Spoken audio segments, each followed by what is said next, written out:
All right, welcome back.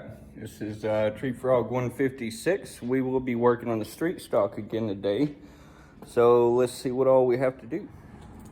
I will be getting all the extra pieces together today, cut and ready to weld in, but I don't have the stick welder here, or I don't have the good welder here. I've got the little, that for tacking it in place, but all that will be done at my shop at the house. I had to cut these end plates off, weld caps, get the bumpers ready. The X bracing is not under the car yet. I will be putting that on. I'll be drilling holes in the firewall for wires like this, because they're just draped over the top, and yeah, that's how you get a short. So I'll be doing that today. Finish putting all the tires and wheels on it and set it down on the ground. And I will be looking into moving the battery over to the left side. That's probably all I'm going to focus on today. Of course, I'm going to hook up the new gauges, and there's wires to the new gauges that are not hooked up yet. They're just kind of run over there for now. But that's what today's task will be.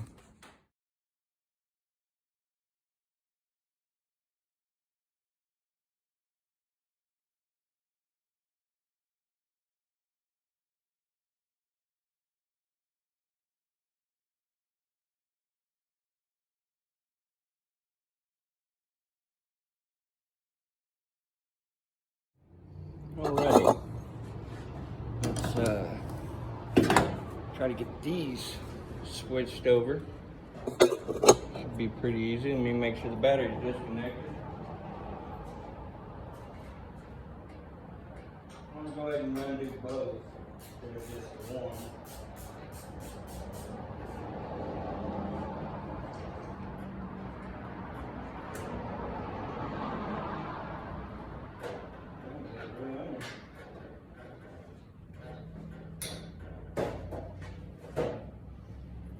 Yeah, I went ahead and pulled the positive off as well.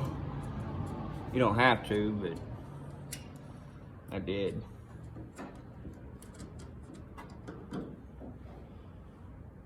Alright.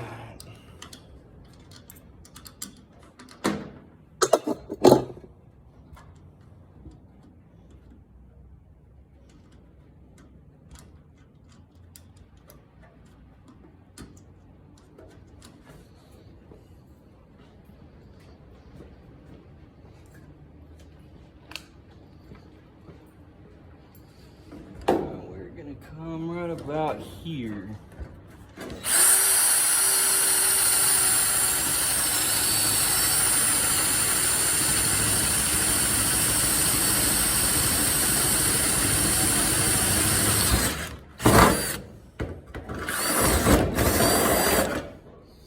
I will end up putting the rubber boots on all of them, but for now, get everything ran to where it goes. That's what I was afraid of.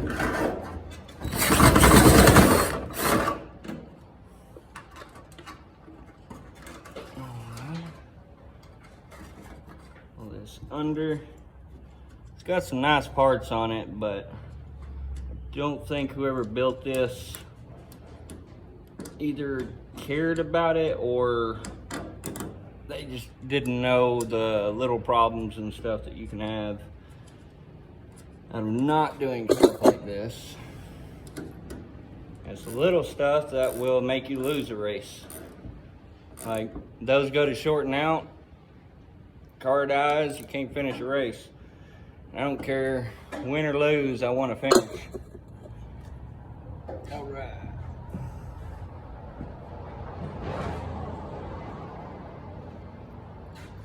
Yes, there is a part or a tool for this. Right now he's got it out there. So, I'm just gonna use a crescent. Supposed to grab the right tool for the job, but yeah.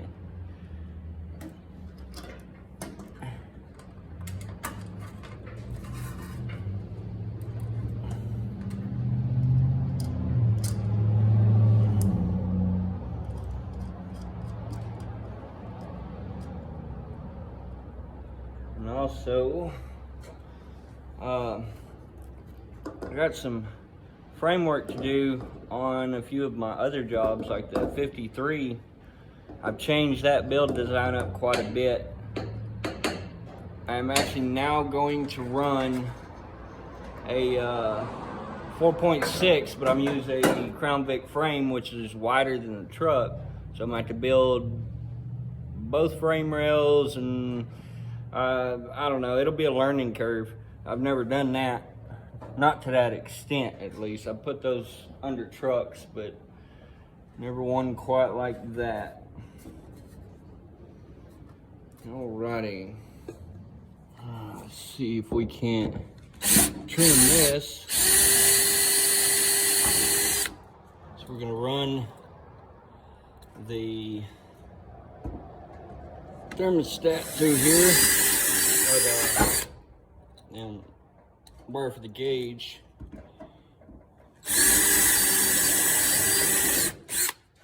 Right, which means, well, where's it at? There we are. It'd be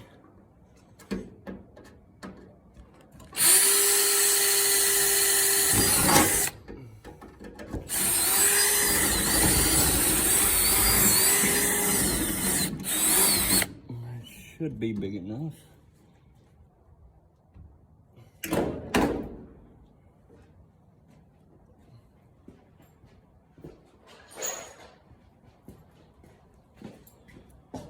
All right.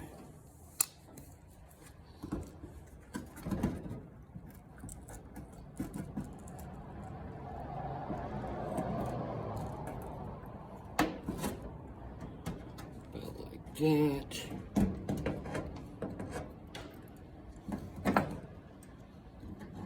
Bend it out and trim that sharp edge.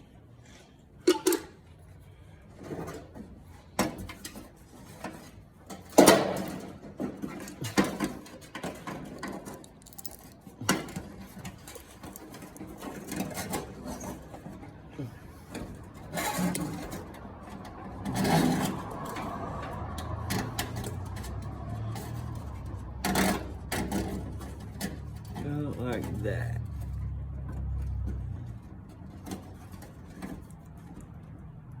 There we go.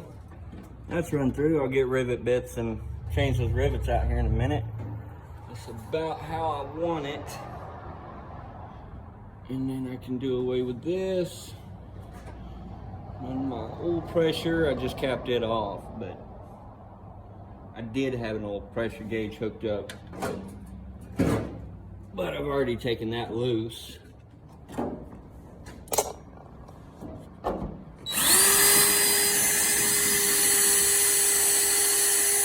Alright, let's get a new bit.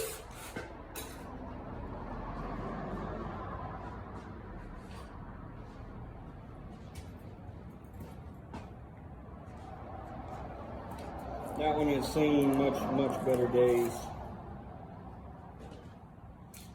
Man, they really packaged some of these well. Some of these bits just fall out. And the others actually got a cutout.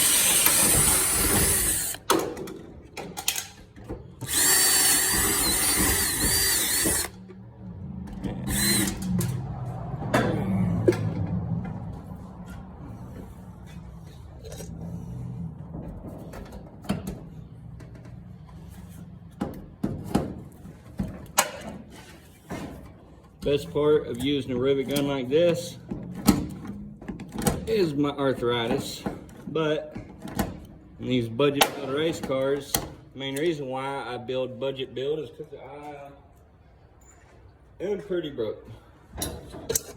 Paying my bills, I got a little left over for some toys. Plus we buy houses and land, and it's always good to buy land. Any chance you get.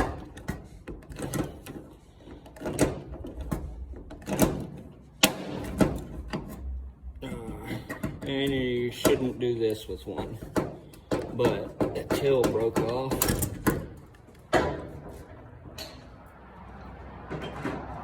But part's done. I have already drilled the hole for the distributor wire, so I'm going to go ahead and run that through.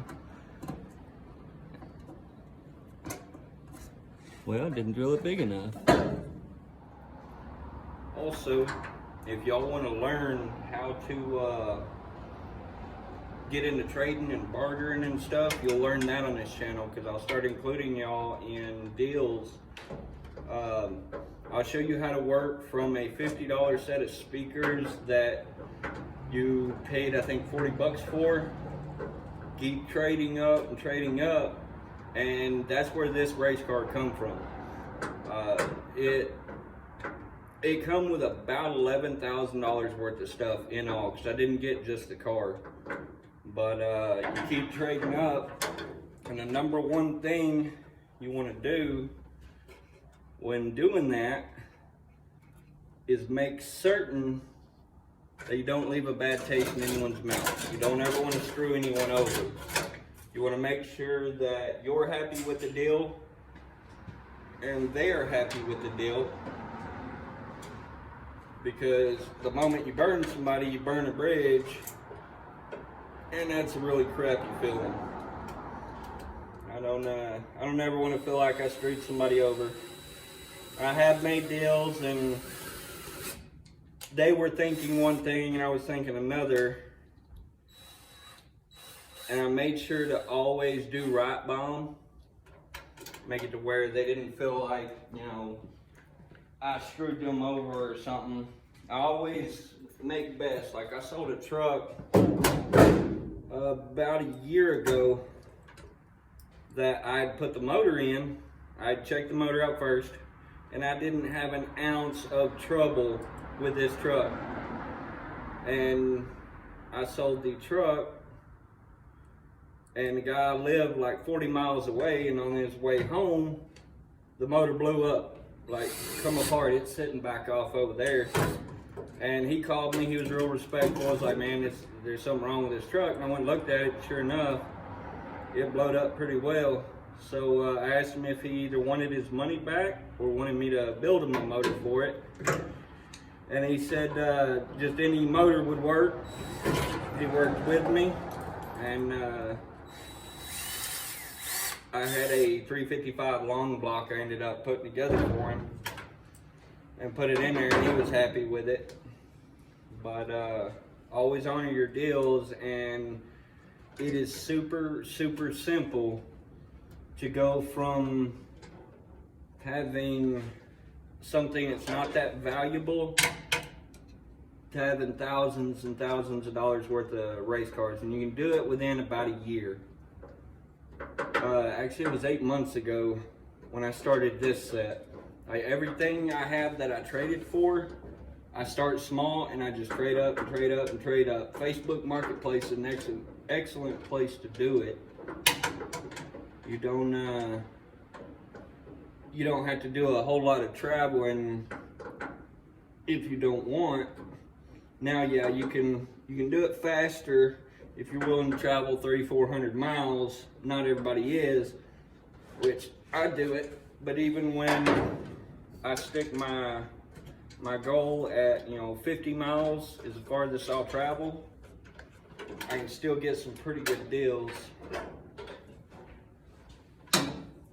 And I'll teach y'all how to get into the bartering system and never get greedy. There's times when you will have something that's worth $3,000, somebody else will have something that's worth $2,000, and you'll trade because you know beyond a shadow of a doubt that you can trade to somebody else with something for $5,000. You just keep trading up. And also, if you're doing this with 100 different things, you're building up assets to where when you get in a bind, instead of having to go get a loan or something of that nature, you post one of your assets online for cash money, and there's your money right there. So these are just a few tricks of how I've accumulated quite a bit of racing stuff. Well, racing, hot rod, motorcycles.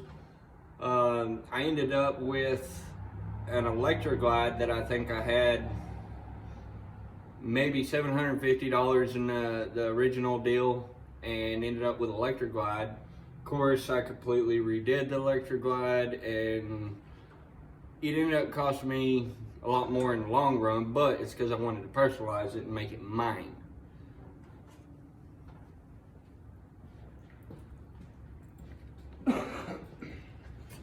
Alright, moment of truth. Hey, it worked. Alright. Well, I'm probably going to end it there. It's a real short video, but we'll touch more on how to buy, sell, and trade a little more efficient. And let me start this thing.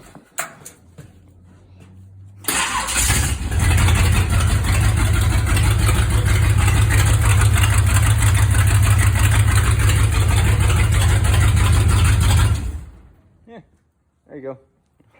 I don't think y'all have heard it yet. But yeah, I'll touch back more on it here soon. And hopefully I can help y'all guys that can't afford to race be able to race and be competitive. So thank y'all for watching. So like, subscribe, and comment, ask questions. And y'all have a good day.